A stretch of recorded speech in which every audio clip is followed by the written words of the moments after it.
Well, those that have followed my show will know Christine Smith. She's just been fabulous guest on my show. People have loved her uh, because she is very experienced in homeschooling. She homeschooled her five children, can you believe, all the way through 20 years. Amazingly, they all went on to university because you'd think, oh, homeschool, how do you go to university? They all went to university, all did well, and all productive, happy members of society who know how to think because they weren't taught what to think. So it's wonderful to have you here, Christine. You're going to be taking us on the show, which is Survive and Thrive in Homeschooling. Survive, I guess, is the first step. Thrive is the next step. And you're going to tell us, first of all, about good books and how they're like smart pills. Mm. Hello, Rodney, and hello to everybody watching. I'm just so thrilled that people have shown up to listen in. Yes, indeed. Did you want me to give a quick disclaimer, Rodney? We didn't talk about that. Would you like to? Oh, well, No, you don't need to disclaim anything, I don't think. excellent. I'm pretty sure it's fairly common sense that people can do their own thing, figure it out for themselves. Good, all right then. Yes, all right. So reading good books is like taking smart pills. So let me explain that. We have a goal to create lifelong book lovers and to take literature seriously. And I really like the concept of learning how to become a book snob. Mm. And all through this podcast or the webinar we're doing, I have got my podcast sprinkled throughout so that folk can reference those and take a slightly deeper dive into so that we can just keep moving through it because there's so much information on my website with all the other podcasts that we've got. So why is reading books like taking smart pills? Well, let me read to you from an article that came my way pretty early on in our homeschooling life, actually. And it came even before the internet was a thing because we were homeschooling in the dark ages, in the Oh, wow. 90s pre-homeschooling internet. And this document became absolutely precious to me. I don't know if you can see it, but it's yellowed down the edges there. And this kept me kind of quite sane over the years of just learning what a smart pill was. And the gentleman who wrote this is Jeff Baldwin, whom I recently came back into contact again. And he has given me permission to have this uploaded onto the website because I was concerned about copyright. But he very graciously said, yes, do what you like with it. And I interviewed him. So that is on, where have I got that? Podcast number 144. You'll find the interview that I did with Jeff Baldwin and what he's doing and how he even came to be writing this article on smart pills. But I'd like to read, if I may, something from his article that gives you a bit of a hint as to why this became so important to me. Reading makes you smarter. Reading not only enhances your vocabulary and informs you, it also conveys accumulated wisdom and encourages habits of good communication. If you haven't experienced it yet, you soon will. Read C.S. Lewis enough, and one day you'll catch yourself thinking through a problem with Lewis-like clarity. When I say reading makes you smarter, I mean reading worthwhile books makes you smarter. And that's pretty much what we're going to be concentrating on tonight. There's so much to say about books. This is really just going to be a romp really through some aspects of what good books are all about. But I said in the promo that books are important because they are your foundation for everything. I think people can sometimes view books as That's what you do when you've done all your other book work. And if we've got time, you can go and read your books. But they're not the nice add-on. Understand what good books really are and what they will do in your life and in the life of your children, and they will become the essence of your home education, your family life, because it isn't just for home educated families. So good books will teach narration, writing, composition, spelling, grammar, history, geography, science, maths, skills, and teaching about one's faith. There is very little books cannot inspire learning in. And if all you had was a pile of incredibly good books, we call them living books in the Charlotte Mason educational sphere, and we'll talk about that a bit more too. Good literature books, maths book perhaps, good writing paper, drawing gear with good pens and pencils, and the great outdoors. That's all you need for the top education you can give your children. You can also buy curriculum if you so choose. So that is what reading good books and why they are like taking smart pills. So every time you go to pick up a good book from now on and you read it, you realize that you are literally taking a smart pill that's going to make you smarter, more clever, wiser.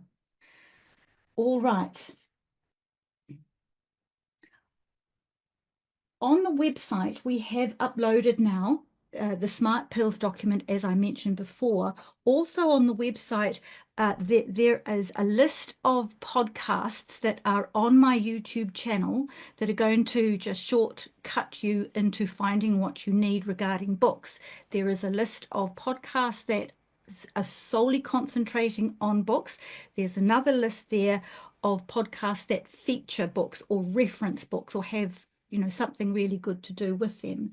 There is a list of the audio books. I have recorded some children's books and portions of some. You will also find a list of websites that I think you will find helpful on how to find good books.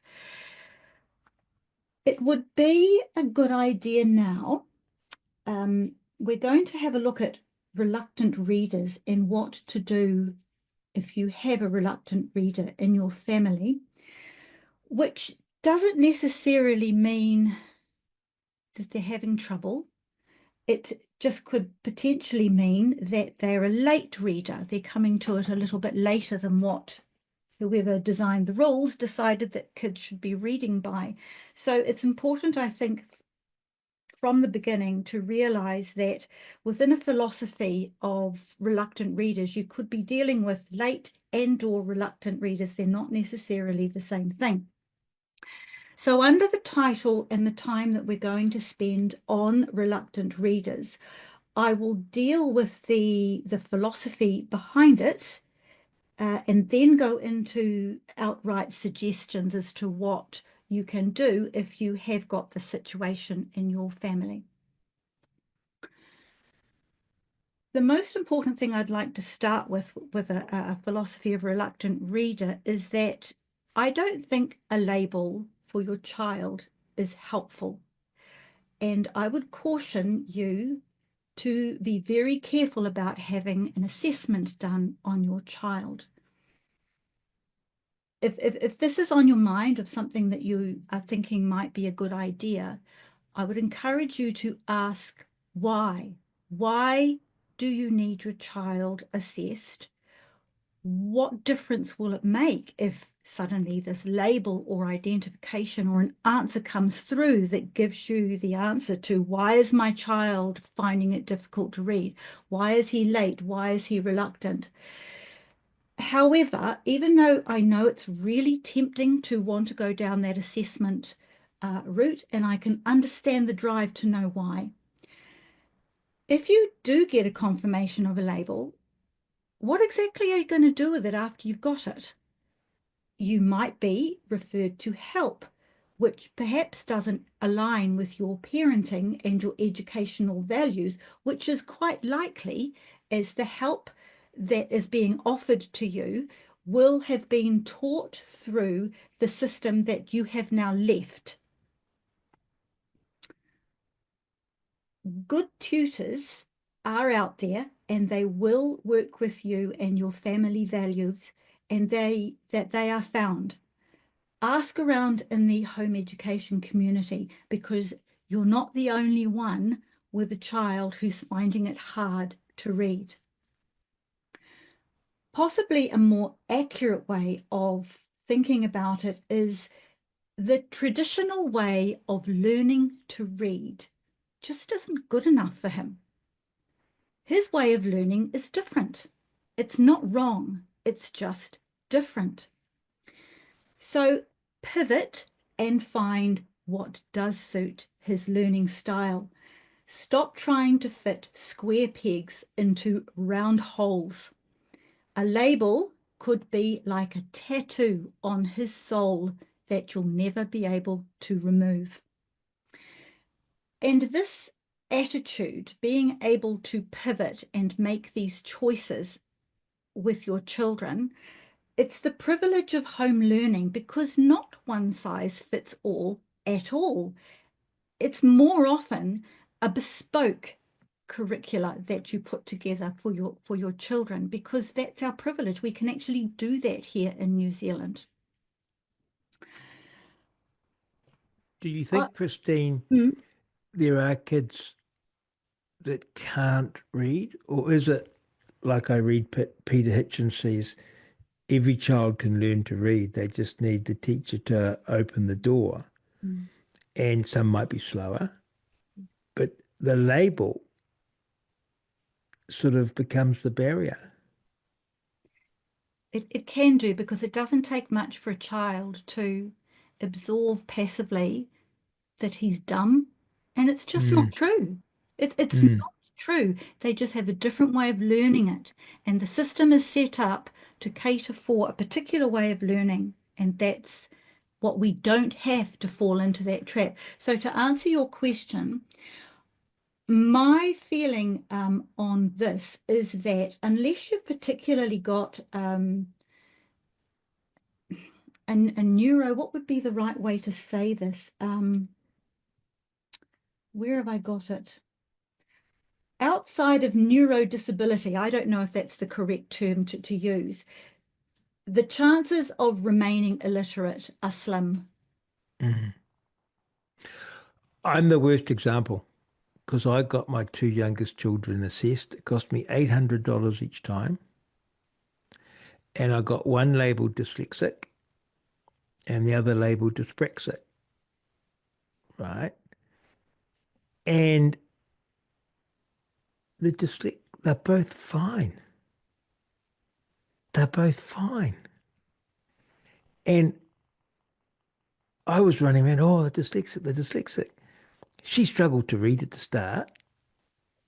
She happily reads now. And I feel very guilty because, like, at a young age, what was that, 10, 9? Oh, I'm dyslexic. Can't read properly. I need extra time. No, she just needed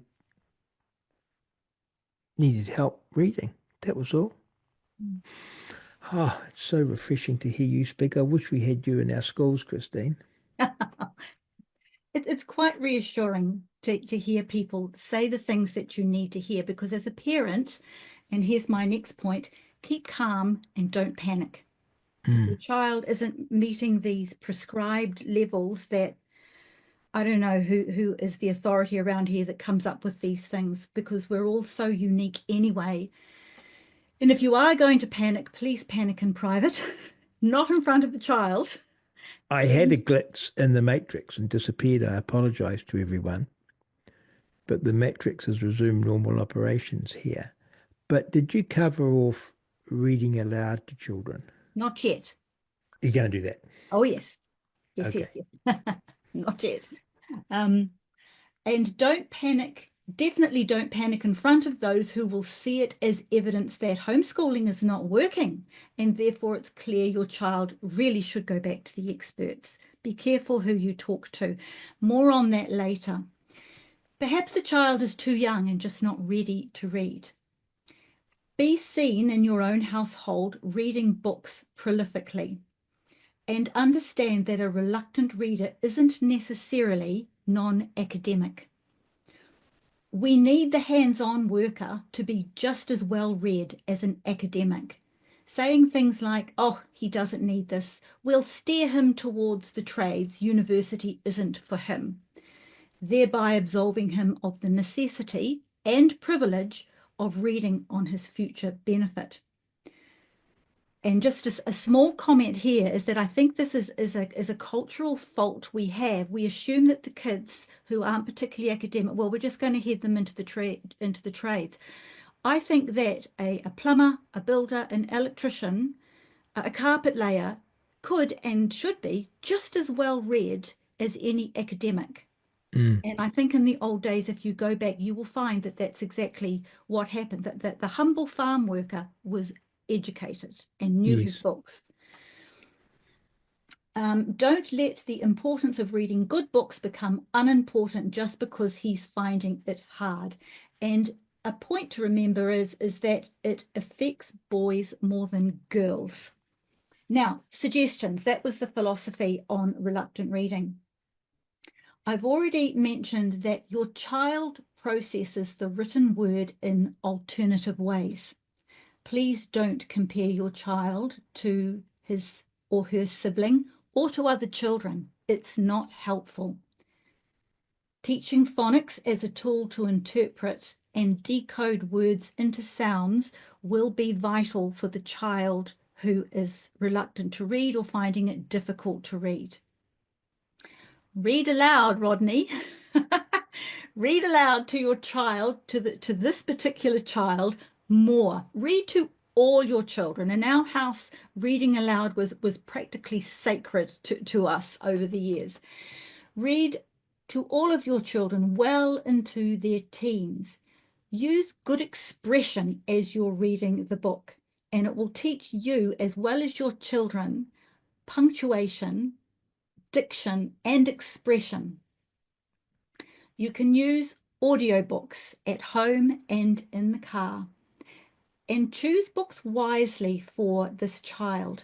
Favor those that interest the child, but don't dumb down to easy readings with poor plot lines.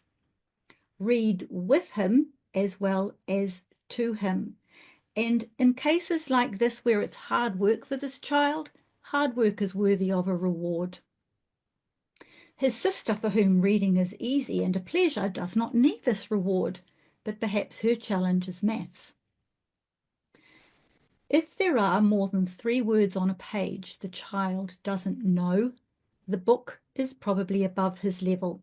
Put the book away and try it again in a few months. And as the parent, you know when a book is too hard or too easy for your child. Trust your child, even though it's hard sometimes because you're not seeing what you need to see, and the amazing English language that he will read. It might not be your pathway or your timetable, but like I said before, outside of neurodisability, the chances of remaining illiterate are slim. So that's the reluctant reader. Is there anything you wanted to ask or comment on that, Rodney? Well,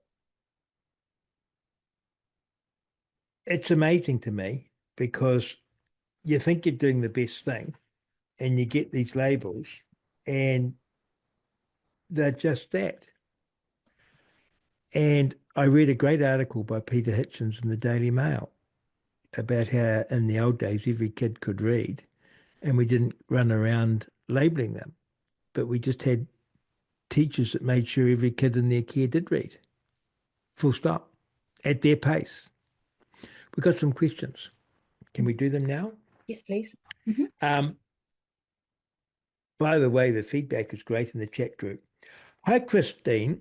These are questions that came in ahead of tonight. What are the main reasons parents choose to homeschool their children? And how has the landscape of homeschooling changed in recent years in New Zealand? That's from Joanne. Thank you, Joanne. I would roughly categorize reasons for homeschooling into 2 groups. One would be, again, philosophical reasons why you make the choice, and others would be reaction reasons. So I'll go over them both. For philosophical reasoning to choose to homeschool, the parents may desire to have a better quality of education for their children, and they can see that this could happen in a home learning situation. They may like the idea of the lifestyle. Perhaps they're a little bit more hippie inclined, family centric, you know, the alternative type people. Oh gosh, the day that I found out that I actually qualified as a hippie, I just nearly died laughing. I had no idea, but there you go. Avoiding perceived indoctrinations that parents may be seeing in the schools that they just don't want their children to be in could be the motivating factor, including a common left of centre curriculum. And I don't think we need to spend too long on defining what that is. We're pretty, we know. For some people, it's a religious, a Christian decision. We never came across families from other faiths, but there certainly are groups for other faiths. Perhaps the parent understands the long-term benefits of homeschooling because they've done some research to know something about it before they've made this decision. And parents wanting to be the teaching influence in their children's life and not delegating responsibility. They were the philosophical reasons that I could come up with. I'm sure there are more, but they were what I did.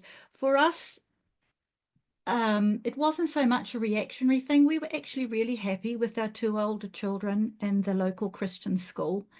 It was a philosophical thing, really. I wouldn't even say it was a Christian decision, except that part of our Christian faith meant that what we desired for our children encompassed what homeschooling could offer. So in that respect, possibly. Reaction reasons, which I realize isn't very good English, but however, that's the category. Perhaps the child had a bad experience in school, or they've got a long-term sickness, which means that you need to bring them home. Perhaps there is a need of a child, and being in school has exposed that they are educationally challenged or have a different way of learning, including gifted children, actually, that the school cannot cater for every different learning type. And the parent realizes that this is a problem, pulls child out of school. Perhaps the parent is unhappy because they've become aware of a curriculum with low expectations. Some parents are aware of the low proficiency of some teachers. And I shouldn't have to say this, but I'm going to have to. Many teachers, they are just the salt of the earth and they're totally committed and they are amazing. So I hope that is sufficient for me and for people to realize that I am not bagging teachers by any stretch. However, I have heard that many primary teachers have not passed NCEA level 1 in maths. That's a problem. Also, that around 50% of students leave school functionally illiterate and functionally enumerate. I was totally shocked when I found out that that's the figures that we're looking at now. And that doesn't include those who are literate and numerate, but they're not particularly proficient. I've no idea what percentage that is, and I don't know where to find out that data, but that figure horrifies me. So maybe these parents have pulled out their kids because that's the reaction because of that. It could be that it's an intended temporary short-term homeschooling. Perhaps they need to teach their child phonics because they're having difficulty reading and getting behind, or catch up on reading and or maths, and then pop their children back into school later. Fortunately, in New Zealand, we have that privilege. There's no one right way to homeschool. There's so many different ones. And then there are those who have a planned long term for their entire homeschooling years. The other thing that I would say comes under reaction reasons is COVID and the no-choice homeschooling that some parents, well, all parents had to do at the time, didn't they? But some parents, as a result of that, were actually seeing what was being taught for the first time and what wasn't being taught. And as a result, I think there are probably still parents with that reaction in the homeschooling community. So in the late 90s, when we started homeschooling right through to the early 2000s, it was mainly alternative lifestyle families and those wanting a Christian education. By the time we got through to the mid-noughties to when we finished in 2016, the numbers included more choosing because of a child's need, and there were more ex-school children. Although there's still big groups of Christian families and what I call homeschool lifestyles.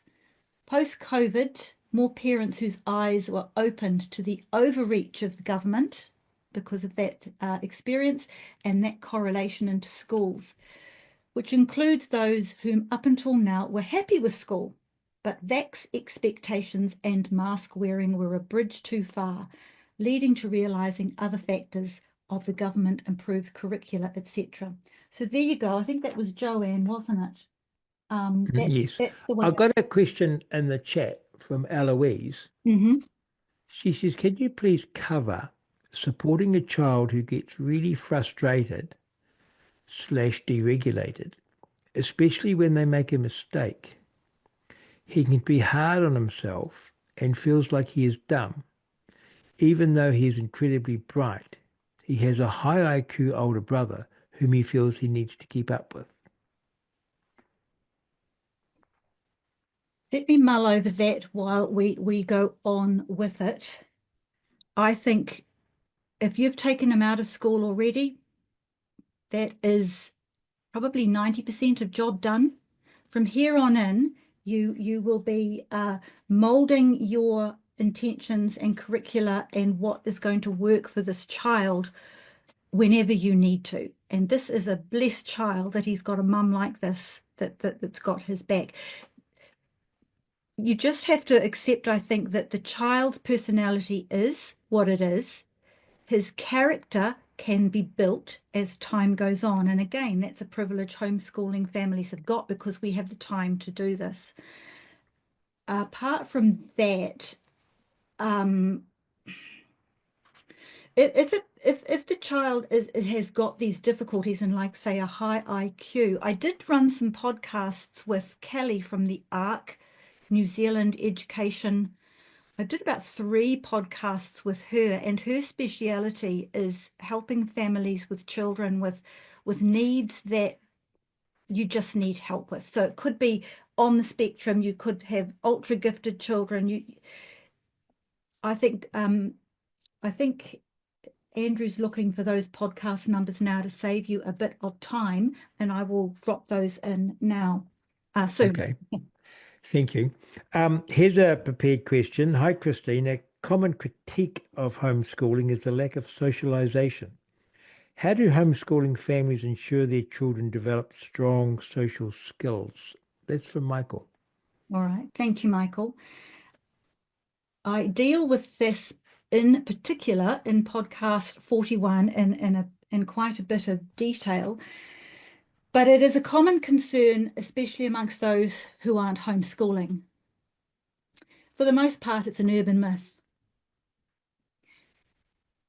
Socialization is going to happen without your needing to ensure it, as you've written in your sentence. It's often conventional schooling parents who are more likely to have to deal with effects of socializing because of a school setting. I'd like to emphasize to think in terms of civilizing your child, not socializing. And I'd like to acknowledge that Dr. Sarah Ferrant for helping me to see that that's actually a better terminology. We are civilizing our children. And I interviewed her in podcasts 100 and 106 if you want to go and hear more of what she spoke about. Schools are the only places and times in a child's life where they are divided by age. In contrast, it's common for home-educated children to be constantly around a range of ages, from the siblings in their family to the adults they will be with most days. This is historically normal and was common, and the ideal teaching ground for being able to relate to all ages for the rest of their lives.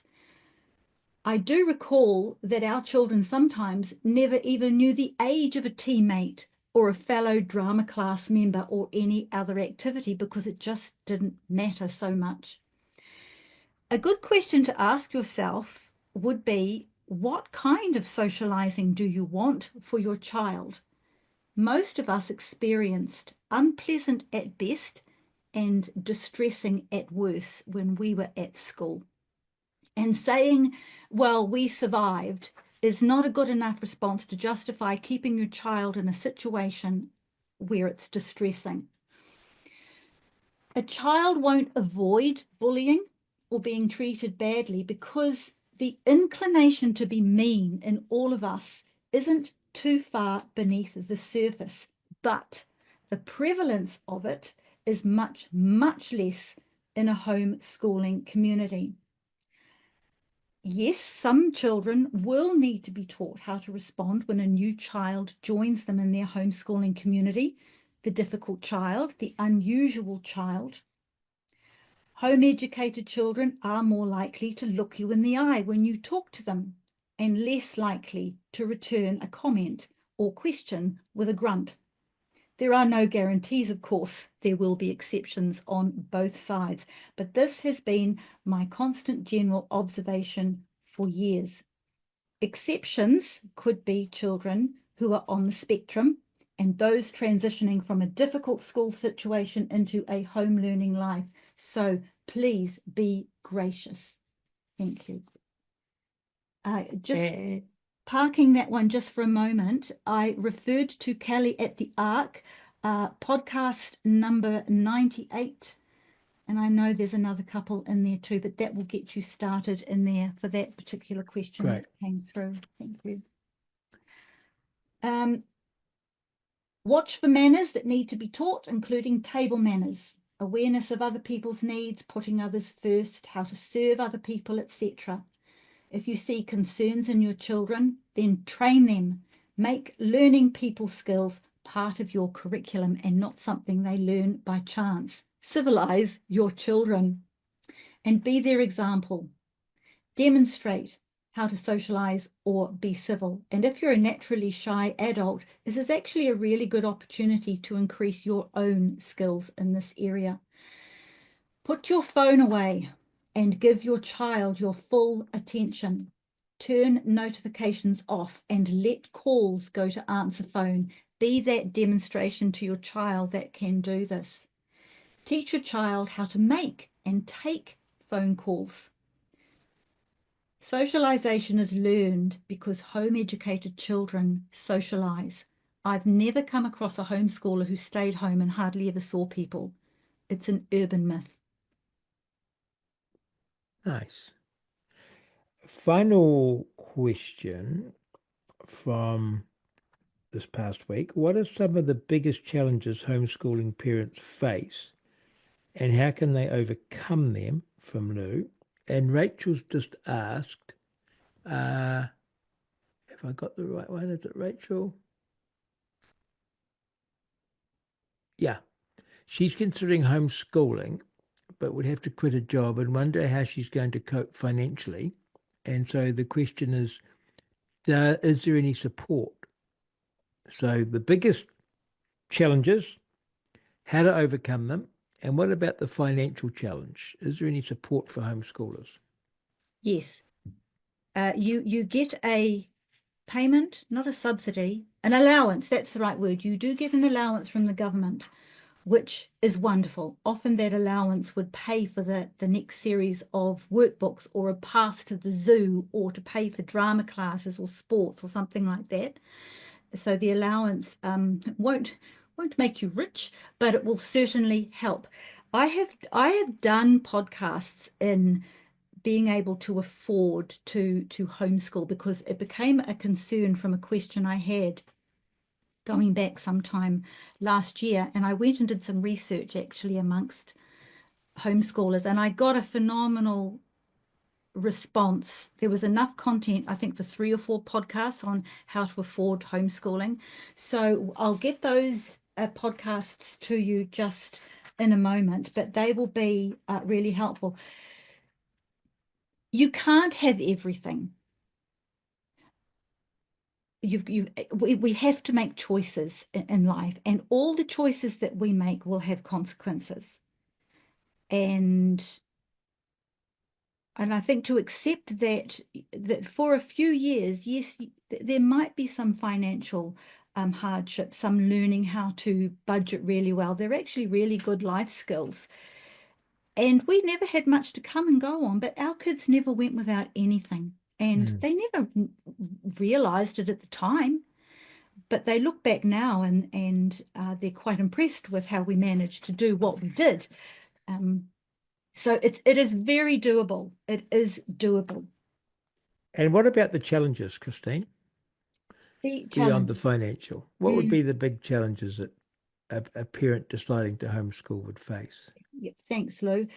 Closely related to what I was talking about in socialization was the phenomena of larger numbers of children coming into the community at the same time as a result of the COVID.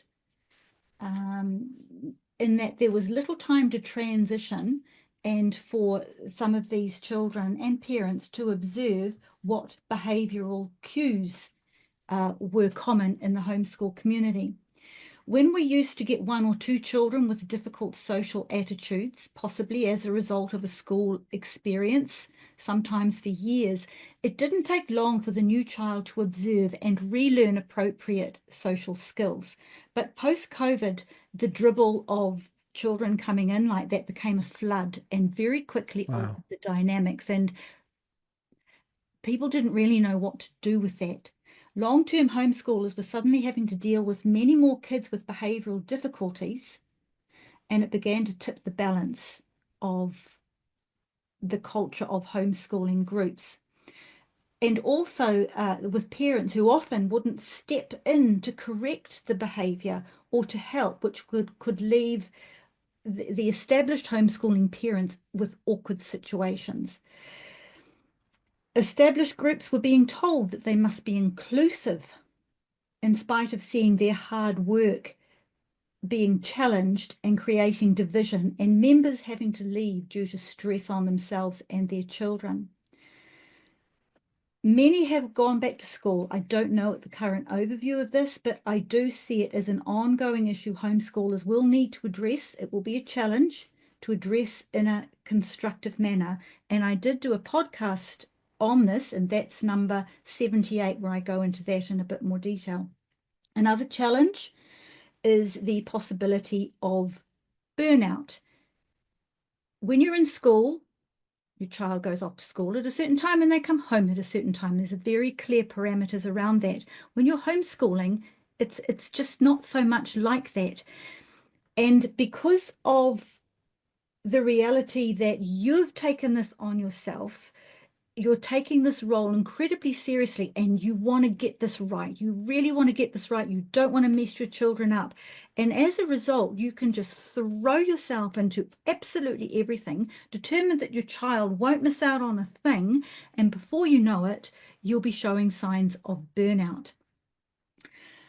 Born of learning the proverbial hard way, I know what I'm saying here. And I have several podcasts also on how to look after yourself. So write down number 3, number 5, 35, and 51. Back to very quickly the lady who was asking about finances. Go and have a look at podcasts 68 and 122. You'll find something in there. Last challenge that I've got. Distraction is a constant challenge for the homeschooling family, because it's like all these wonderful opportunities keep popping up, and do I do this, and always is this. You need to consistently revisit your why and your what. Go and see podcast 136, where I deal with this carefully and in detail, and how to put together a mind map of working out for yourself, why are you homeschooling? Why? You want to give your kids a good education? That's a good start. Keep going. You need to peel back those layers right down to a definitive why, so that on a black day, and you will have black days, you know your why. Once you know your why, you put together your what. What is important for you in your homeschooling your children? What do you want them to learn? What opportunities do you want? And you get them all down. That podcast will show you how to get that what together. And in order to avoid distraction, because it's amazing how easy it just slips on in and you didn't really realize you were getting distracted, constantly revisit your why and your what. Distractions include other people's questioning you. Other people are so concerned about your family in a way that they wouldn't be concerned if your children were at school. Please understand, you are under no obligation to explain anything to strangers. It's none of their business. On the other hand, there's no need to be rude. So create a response that you're ready for when the supermarket cashier queries why your children isn't at school. Options could include, well, we homeschool and we're on a field trip today. Smile and leave. Some people just don't know quite what to say to that information, and they don't particularly want a detailed response anyway. Don't waste your time and your child's time by going into a detailed response because you want to educate this child on the wonders of homeschooling. For those who would say this, one of the things I used to say was, oh, yeah, I said to my kids this morning, you know, guys, I think we better stay home today and get some bookwork done. And it would often be just followed with some nervous laughter by the person who was asking about this. It was usually about the socialization. And it just diffused some nervousness, some kind of anxiety in this. And I never ever got a comeback off that. For me, it worked really, really well. It definitely includes distraction pressure from family and friends. Now, on podcast 58, I deal with this because dealing with grandparents and other family members who are deliberately or unknowingly undermining what you're doing. Again, it's none of their business. However, unlike the supermarket cashier, you do need to see these people again. So don't say anything you need to apologize for, but you will need to work out how you're going to manage this challenge. It will keep coming up. And for those of you who get asked, oh, are you a teacher? I'm not a teacher. Don't feel threatened by this question. Remember that Joe and Jenny Public really do have urban myths as their reality.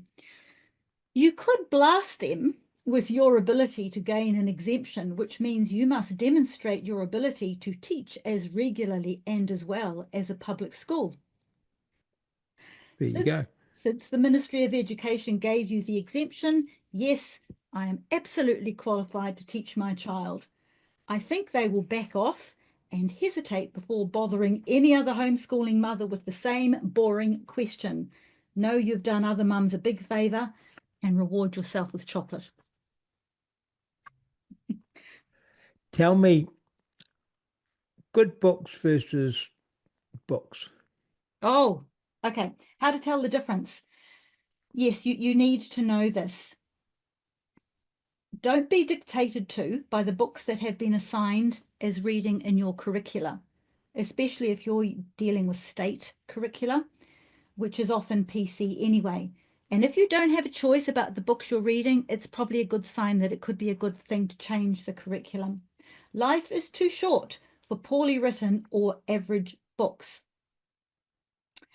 Literature, good literature, and what we call living books, as opposed to just average books that might be very good, but they're still not, they don't pass muster, stretches mental and knowledge boundaries. Literature expands one's own mind in a way that highly readable, exciting, and popular books do not.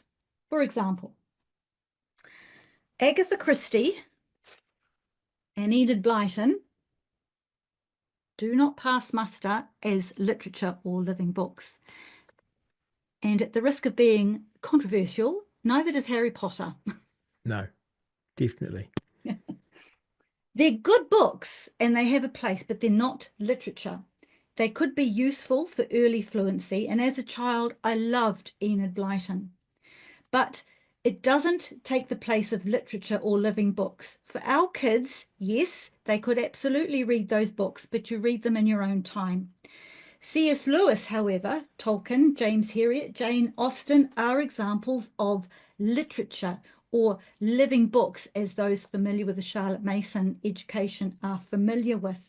And they're examples of a deeper quality of writing. So I do have some quick, I mean, our house is full of these kinds of things, but anything, for instance, by C.S. Lewis, that's just a given. He's brilliant. We've got, for younger readers, Little House on the Prairie. I'm going to hold this one really clearly because someone couldn't see this very well the other day when I was doing a book thing. Adventure in New Zealand by Yeah. E.J. Wakefield. Yes. Old original New Zealand history recorded as it actually happened before the PC crowd got hold of things and rewrote. So if you come across anything like this in a secondhand bookshop, fall on them. Another example, which only for me, it's literature or a living book, but only just in that it passed the muster of what I was looking for criteria. It introduced history to me in a way that made me want to learn more. It taught me things I never knew. It built an excitement in me that made it a worthwhile and a deep book. And we visited the ruins of Sarum when we were over in the UK last year. And Sarum was up on the hill before it was moved down and Salisbury was built. And Edward Rutherford did indeed write some very good books on history. Every chapter is like a booklet in itself and takes you through it from ancient times all the way through. So that's why I've included this one. It was E.B. Wakefield, The Adventure in New Zealand. Yes. And Tell me, is there a list available for different ages, or like I know good literature, but not for 10-year-olds? there are heaps of resources. I will just quickly pop over. I've actually got them on the website, Rodney. I've got Yes. some webinar, not webinars, what are they? They are website addresses where you can go and just go and get yourself some suggested good books. There's books that you can get on it, like So at your webpage. yes, just go to my website and you'll find it there. So going back to, if I may, to what constitutes literature or a living book. A living book teaches new ideas. It teaches history, but preferably not in a biased way. It improves lexicon, vocabulary, turn of phrase, grammar, spelling. It demonstrates a good writing style. It captures the imagination that ripples out in knowledge. For example, James Herriot and Gerald Durrell would fall into that. Harry Potter captures the imagination, but according to that criteria that I've listed there, how far do those ripples go out that mean and illustrate why I don't qualify Harry Potter as being literature or a living book? Justifying reading it as, well, at least he's reading, therefore it's okay, is akin to justifying junk food because at least he's eating. So I don't buy that. Harry Potter does, however, have Latin derivatives, so I'll give it that. There's also a biblical reference in something about the Hallows, the Deathly Hallows or something, where on the grave of Harry Potter's parents is a verse from the scriptures, 1 Corinthians 15. The last enemy that shall be destroyed is death. And I found that really interesting. And there's another scripture on the grave of Dumbledore's parent. I just found that interesting. So if you and your child are late arrivals to literature, your mind is going to need to be trained. Your ability to be able to read at a high level will grow, like building muscles that you didn't know you had. You will acquire a taste for an excellent book, and you will be able to tell the difference between a great book and an average book at 100 paces. In short, you will have become a book snob. Because discrimination is what being educated is all about.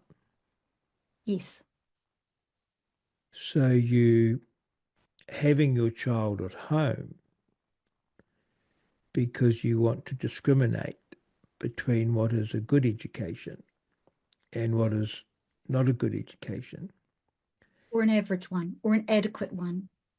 Yes. And that means discriminating amongst books. There are fun books that you read to pass time, and then there are those great books that literally change your life. Yes, and teach you so much. Hmm. Mm. What's the book that is, when you were growing up, taught you the most or affected you the most? Is there a standout book?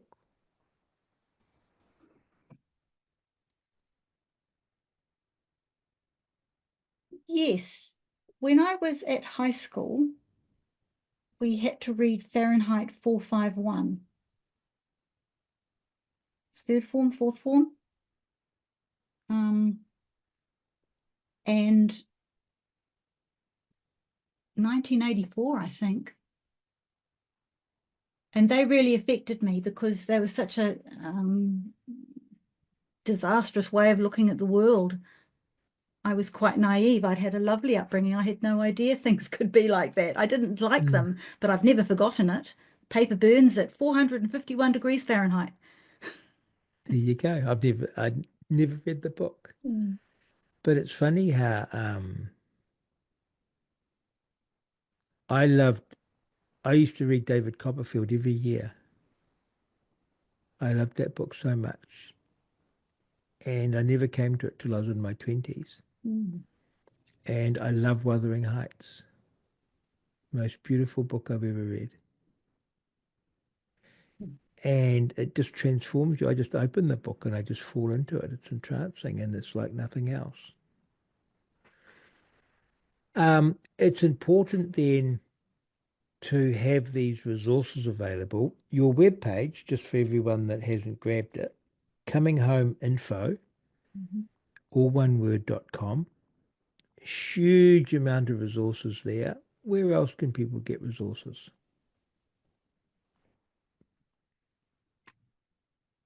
Book sales, library sales, you mean that kind of thing? Yes. Yes. Yeah, the books that I brought home from book sales, library sales, Lion and what's it, Rotary Club, I'd come home with banana boxes full of books. And I had a criteria that I would look for because you learn as time goes by what to look out for and just what to ignore when you go in there. I would look for old books, things that had Mm. been published quite some time ago, books that just looked really interesting, or historical books, classics, most definitely. There's always a pile of those there. And I would just bring them all home. Anything that was published like pre-1960, I would just pop it in the box and take it home and sort it out later. I would look for books that were unabridged rather than abridged. So a Reader's Digest book, for instance, I wouldn't bring that home from a book sale because it doesn't give me the entirety of what that author wrote. Um, and I bought this one, for instance. Bridget Boland at my mother's knee. Yeah, I've got a podcast on this one too. I love that book, and Mm. the title attracted me, the picture attracted me, so I picked it up and just started looking down the dust. What do you call that? The information, the blurb, and there was enough in that to make me go, "That's my book," and I've loved this. Someone just asked about Huckleberry Finn. Oh yes, Oh my goodness. That's a book to read to your kids. yes. And I gotta say, Winnie the Pooh. Oh yeah, yeah, yeah. Uh, Winnie the Pooh. Here's my copy of my beautiful book. Because we would buy beautiful books and then we would buy the paperbacks that it didn't really matter what the kids did with them. Mm. Winnie the Pooh. Incidentally, A.A. Milne just found this out the other week. He wrote a mystery book, a murder mystery book called The Red House Mystery. It's Oh, I didn't know. fantastic. I loved it. Oh, I had Well, no idea. just quickly, because we're out of Yep. time, Yes, yes. anyone thinking of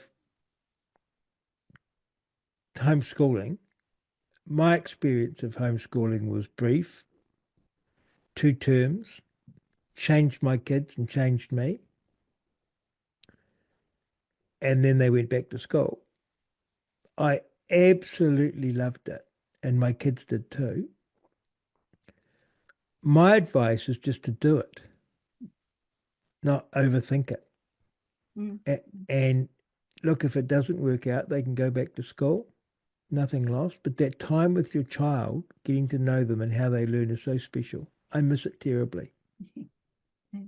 Somebody just asked me today, oh, I don't think I could possibly homeschool my children. I'm just not qualified to do that. And I said to her, can you potty train your own child?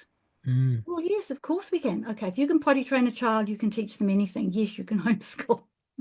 Well, just jump in, and you've got the wonderful Christine Smith and all her podcasts to help you. It'll be the adventure of your lifetime. In my experience, it's the most wonderful thing. And you'll teach your kids, but you will learn so much yourself Oh, yeah. and so much about your children. Oh, I'm so sad to end this, Christine, because I so love you. And I feel as though I know you so well because you're so warm and bubbly. Now, I've got to let everyone know that we've got an upcoming webinar called the VFF Lounge Edition. And it's going to be with the wonderful Claire Deeks and Aria Bland. And it's on the Sunday, the 13th, April at 8 p.m. Oh. And you can register on the Survive and Thrive in Homeschooling webinar email. And just before we say good night, and thank you everyone for tuning in, I want to give a heartfelt thanks to Christine for all that she does. You are an absolute inspiration and a role model. And to repeat your webpage, it is cominghomeinfo.com. And you'll find everything there. Thank you, wonderful people, for joining in. If you've got an inkling at homeschool, do it.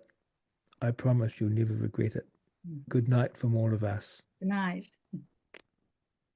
Thanks, everybody.